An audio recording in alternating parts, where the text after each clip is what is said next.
വാർത്തകൾ വിശദമായി. ക്രൂരമായ റാഗിങ്ങിനിരയായ വയനാട് പൂക്കോട് വെറ്റിനറി കോളേജ് വിദ്യാർത്ഥി സിദ്ധാർത്ഥൻ മരിച്ചിട്ട് ഇന്നേക്ക് 1 വർഷം. SFI പ്രവർത്തകരടക്കം 18 പേർ പ്രതികളായ കേസ് അട്ടിമറിക്കാൻ തുടക്കം മുതൽ പല തവണയും ശ്രമം നടന്നിരുന്നു.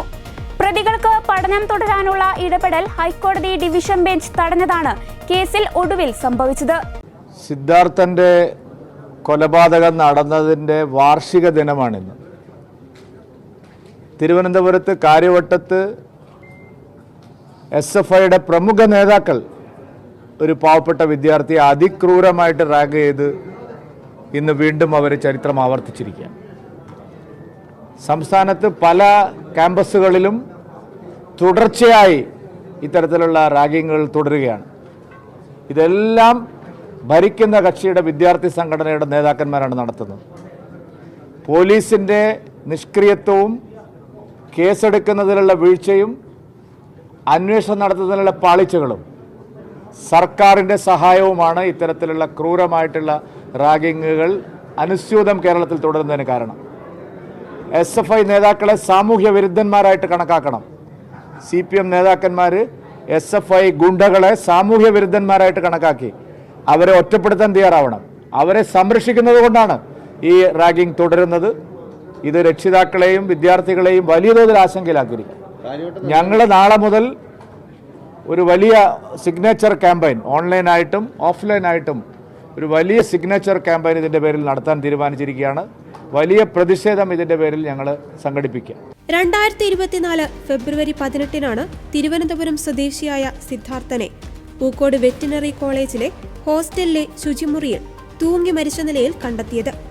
ആത്മഹത്യയെന്ന് വരുത്തി തീർക്കുവാൻ പോലീസ് ധൃതിപ്പെട്ട സംഭവത്തിൽ അടിമുടി ദുരൂഹതയായിരുന്നു. മരിച്ച സിദ്ധാർത്ഥന്റെ ദേഹത്ത് കണ്ട മുറിവുകളും കോളേജ് അധികൃതരുടെ അസ്വാഭാവിക പെരുമാറ്റവും മരണകാരണം അന്വേഷിക്കണമെന്ന് ആവശ്യപ്പെട്ട് സിദ്ധാർത്ഥന്റെ വീട്ടുകാർ പരാതി നൽകുന്നതിൽ എത്തിച്ചു. കോളേജിലെ പൊതുദർശനത്തിന് വെച്ച മൃതദേഹം വീട്ടിലേക്ക് കൊണ്ടുവരുമ്പോൾ കോളേജിൽ വെച്ച് ആംബുലൻസിലേക്ക് ഒരാൾ എറിഞ്ഞ കടലാസും അതിലൂടെ പുറത്തുവന്ന വിവരങ്ങളുമാണ് അതിക്രൂരമായ റാഗിങ്ങിന് സിദ്ധാർത്ഥൻ ഇരയായെന്ന വിവരം വീട്ടുകാർ അറിയുവാൻ ഇടയാക്കിയത്.